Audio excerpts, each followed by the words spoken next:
You're listening to In Clear Focus, fresh perspectives on the business of advertising, produced weekly by Big Eye.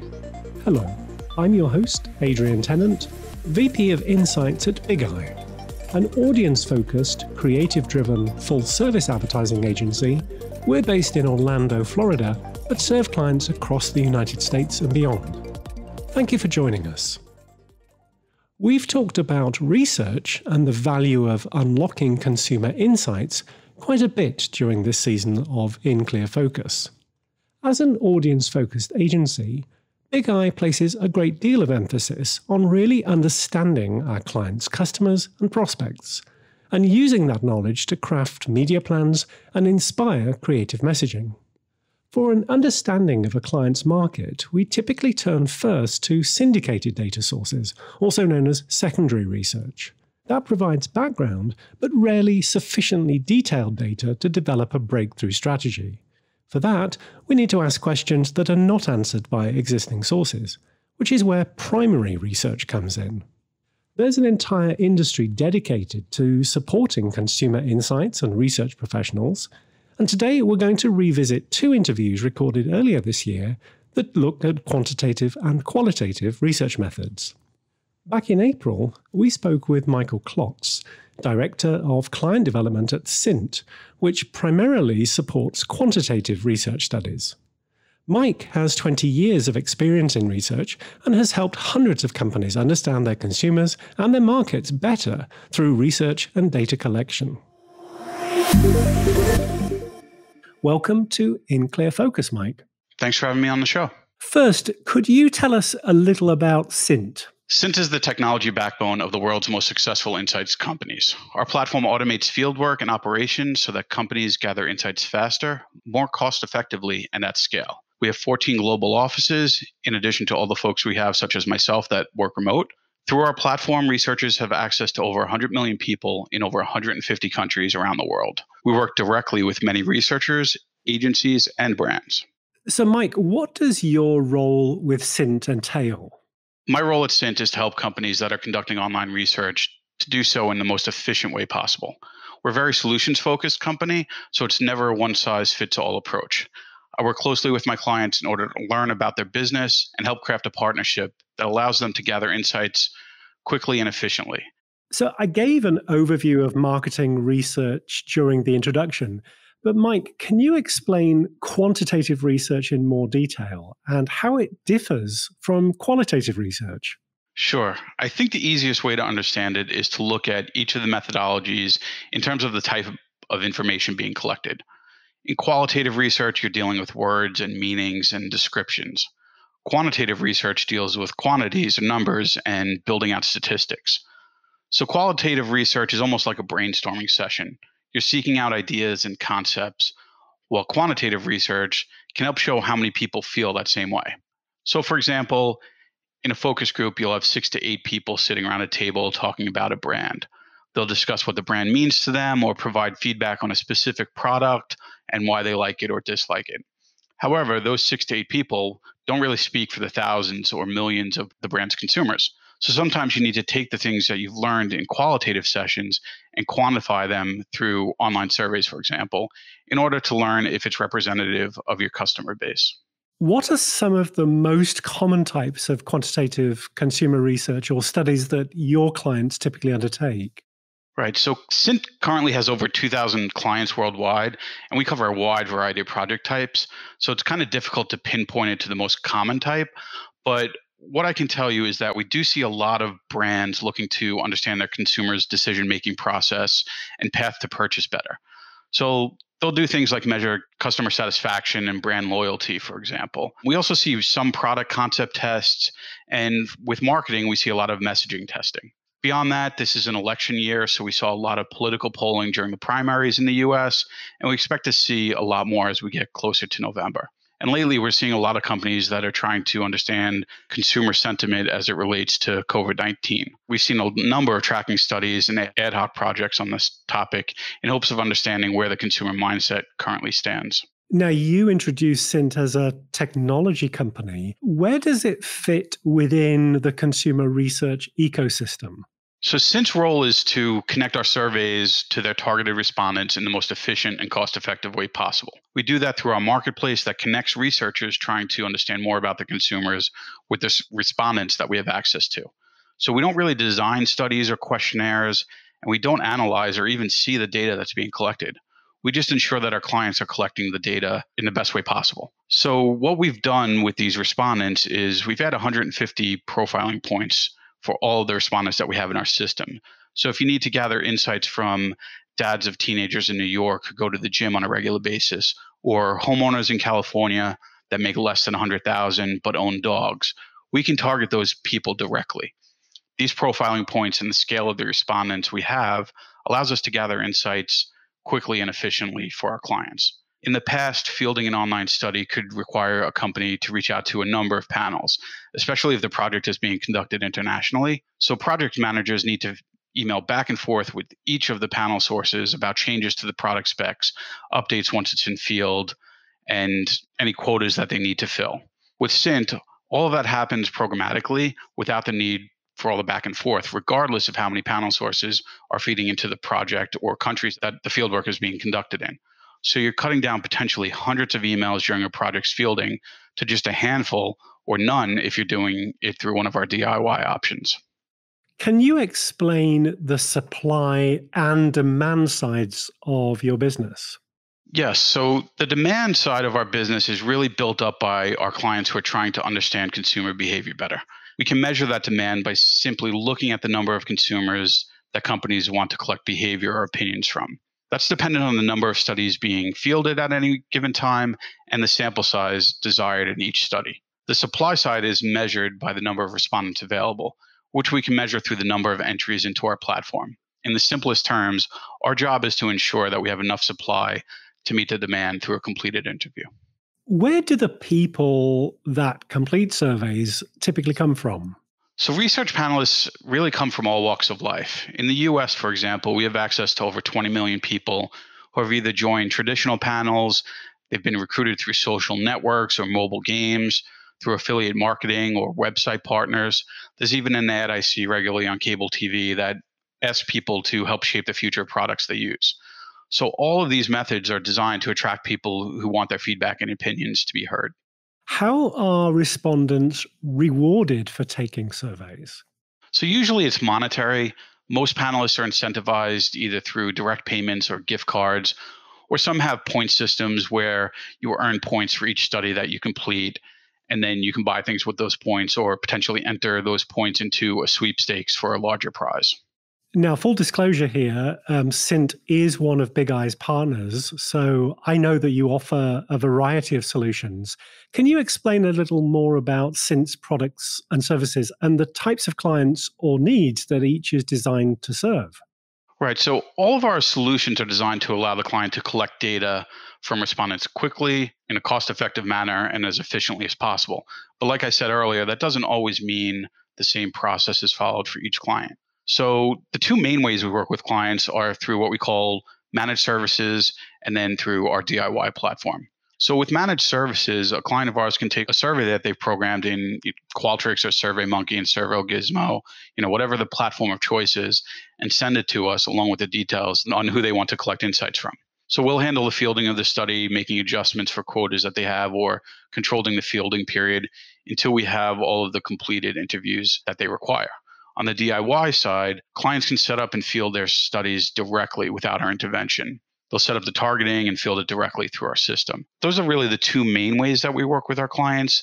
Smaller companies that may not have a big operation staff may choose to leverage our managed services, while companies that are fielding a lot of projects and they have specs that change frequently, they'll leverage our DIY platform so that they can really see what the impact of the changes are as they formulate their sample plan. Beyond that, if a client has a tool that they need to feed respondents into, we can build the APIs directly so that they can field projects to our supply through their own tools or solutions. How are respondents typically invited to participate in a study? So as I mentioned, all of the respondents we have in our system are profiled. So we already know who they are in terms of their demographics and some of their behaviors. For example, where they shop or the activities they participate in. So when a survey is being fielded that wants opinions from say people that shop on Amazon.com or at Walmart, we can identify some of those in advance. And when we're fielding that survey, they'll receive an email invitation or a survey opportunity will pop up on the website or in the mobile app that they were recruited from. So for example, they'll see an opportunity to receive an incentive for doing a 10-minute study about their shopping habits. They can click on the link and enter our system. We also have algorithms on the back end. So when they enter the system, the respondent can be steered to the best fit study for them. That was Mike Klotz of Cint talking to us back in April. The other type of marketing research that Big I undertakes is qualitative. Focus groups are traditionally conducted in person, but since March, with the closure of many research facilities as a result of COVID-19, we've been leveraging online solutions for the collection of qualitative insights. A couple of months ago, we interviewed Cribbett and Terri Sorenson from Further. Stephen is a pioneer in technology-enabled qualitative research, while Terri provides support, guidance, and inspiration to Further's North American clients. We'll pick up the conversation with Stephen's definition of insight. I think the human insight for me, or qualitative insight or consumer insight, is fraught with difficulty. It's fraught with tension and challenge. I think we have to grapple with clients often. I don't mean that in a sort of hostile relationship, but I think you need that tension to really unearth the kind of insight that gives clients the ability to move forward and understand what's next or what the opportunity is. I think qualitative research for me has seen a real renaissance in the last 5 or so years, certainly, as a response to big data, which has left clients still wanting and still searching for the answers. It hasn't got anywhere near telling them why people are doing what they're doing. It's given them the ability to see what they're doing, but in a way, that lack of training has meant that they just keep coming back wanting to know, why is that happening? So for us, definitely it's a good time to be in qualitative research and online qual in particular. And I think real insight, which on a qualitative spectrum can come from an interaction with one person. There's never a better time to be doing it. Terri, what are the most common misconceptions prospective clients have about qualitative research as opposed to quantitative? That's a really great question. So we find, especially in the online space, that there is the misconception that an online qualitative research study is lower in costs and reduced time. The costs, if you're traveling, of course, there's no travel costs in an online qualitative research study. However, the cost for recruitment, the cost for time for your moderators, for analysis, all of that is still applicable. And I would even say sometimes the amount of time a researcher puts in to an online qualitative research study is possibly more, because you'll find participants in the studies that share quite a bit of detail, and the responses are quite in depth. There's increased time to go through those responses. As well, another myth or misconception I would have to say is that online qualitative, there is a reduced effort in their moderation. So from the researcher's perspective, it's not a start and hit go and everything just comes in. You need to be engaged in those online qualitative studies just as much as you would be if you were in person, to really get out those insights from the participants that are taking part in the study. So again, being engaged and being present within the online environment, within your online qualitative study, allows you to establish rapport with your participants and really get to know them in order to dig deep into those insights. What types of projects is qualitative research especially well suited for?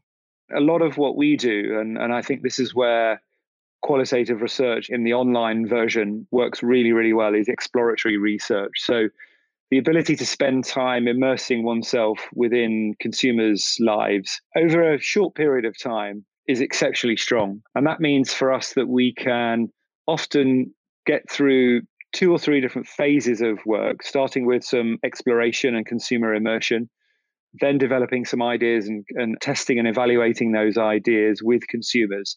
That works really, really well, I would say. And as an alternative to doing focus groups where you've got a very limited amount of time with the consumer, often highly scripted as well, online qual gives you that space and ability to meander with consumers and to go off piste And so again, the skill of the moderator in that instance is to be prepared for that and to follow the ebbs and flows of the conversations and the dialogues that are happening. So I'd say that exploratory research is really, really good. I know Terry's been working in a couple of different areas recently as well that I think the online qual lends itself to particularly well.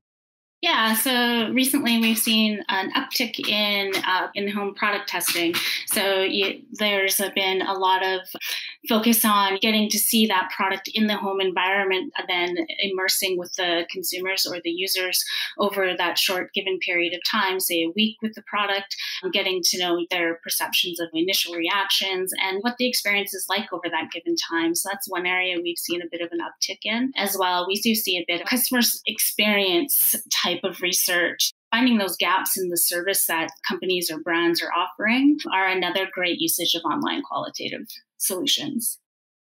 Let's take a short break. We'll be right back after this message. I'm Dana Cassell, Big Eye's Senior Strategist. Every week, In Clear Focus addresses topics that impact our work as marketing professionals, often inspired by data points reported in consumer research studies. At Big Eye, we put audiences first. For every engagement, through our own research, we develop a deep understanding of our clients' prospects and customers, analyzing their attitudes, behaviors, and motivations. We distill this data into actionable insights to inspire creative brand building and persuasive activation campaigns with strategic, cost-efficient media placements. If you'd like to know more about how to put Big Eye's audience-focused insights to work for your brand, please contact us. Email info@bigeyeagency.com. Welcome back. We're talking to Stephen Cribbett and Terri Sorenson from Further. Now, in addition to market research services, Further has developed an online qualitative platform that you call Together. So can you tell us a bit about what the platform offers researchers? So Together it's an activity-based platform. So researchers are able to engage with the consumers and the participants in a variety of different activity types. They can be activities such as a blog or a markup kind of activity for a concept test. They can track participants' daily habits through diary activities. You can send them on shopping missions, have participants upload photos of their experience in the store or photos or videos as well. So there's just a variety of activities that the researcher can engage with the participants in. There's open discussion forums, the collaboration or co-creation type activities. Participants can come up, say, with their own new idea for a product. And then, you run with that as the researcher to further develop what it is that the participants or these consumers are looking for. It's a great way to allow the group as a whole to collaborate together. We have a small bit of quant in our world of qual, allowing them to dig kind of deeper into some concept testing using survey type activities as well. And then, from a researcher's perspective, we have some analysis tools built in the back end that allow them, when they're uncovering those insights, to be able to tag and really interact with that data for their future analysis. How do clients monitor the research as it's taking place? Yeah, so the Together platform allows you, as the data is coming in, allows you, of course, to see the responses and everything taking place. You can then, as a researcher, you are able to then what we call probe the participants or join in the conversation with the participants. As well, you can, at any time, of course, download the transcripts and work with it offline if you wanted. And you can also invite your end clients to come in and view the discussions that are taking part within the platform as well. Probably the simplest way of describing the platform, it's like a professional Facebook platform. So you log on and see the conversations happening in real time. You see all of the data, the videos, the events and the moments that are being shared. And it is quite exciting. Often it can be quite addictive once you start logging into those. And we get to see all manner of things taking place and sometimes some really interesting relationships starting to form within these communities as well. Now, for anyone considering undertaking their very first online qualitative project, do you have some top tips for success that you could share? Oh, good question. First and foremost, I think it's important not to think like this is an alternative to a focus group and just lift a focus group discussion. So we try to encourage the clients or the researchers that are using the technology not to overscript all of the interactions and the tasks and activities with the clients. I think it's important to allow that space and time for your participants to go off piste and to share things outside of the realms of the project, because often that will shape their thinking and their approach. So those are really important. I think also when you are incentivizing and rewarding people for their participation, of course, research respondents, they get paid some money to participate in these activities. But I think you need to go deeper and think about some of the more social and emotional rewards and incentives to participation for these people. You should recruit them on an attitudinal basis rather than just kind of the demographics. So think about how they might be interested in the project itself. What can they bring to the table that you might not otherwise get? And think about how to encourage them to interact and hang out with each other sometimes, because that does lead to the sharing of different thoughts, different attitudes and perceptions. So I think those are some of the sort of the very top line tips, alongside just being creative. I think a lot of the time that we spend with our clients is helping them think creatively about what's possible with the tools that they have at their disposal, rather, than seeing the technology as a barrier, see it as an enabler, and think differently about how you might elicit the types of responses that you want. But Terri, I know you spend a lot of time guiding clients on these things and giving them the kind of quick start programs that we have. What would you see as the most pertinent advice that you give on a daily basis? Yeah, so on a daily basis, I would say that the best advice is to know your technology and trust in your technology partner. Part of that is because, yes, we offer an online qualitative platform, but we are invested in what we do here at Further, and we help our clients to learn the technology, to use it to its best advantage in order to gain their insights. Take time to learn that technology. So, play around with the software before you begin developing your guide. Know what tools are available to you.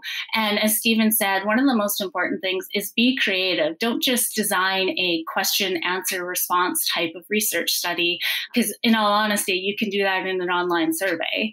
Get creative with your research design itself. Further has offices in the UK and, of course, in North America. Do you see any significant differences between European clients' approaches to market research and the way North American clients work? So from my perspective, the research methodologies are quite similar. And a large number of our clients do global research. What's being done in the UK versus the US are very similar in their approach. I do believe there's a bit of cultural difference between the actual research design compared to London and the US. And by that, I mean, I see a lot more fluid or holistic approach to research design from our London clients compared to a more rigid or structured approach to the research design in the US, meaning there's a lot more of the direct question, direct response type approach versus allowing research design, such as when wanting to uncover, their feelings or perceptions about a particular experience or brand, creating and designing the activity in a way of, here's some things to think about.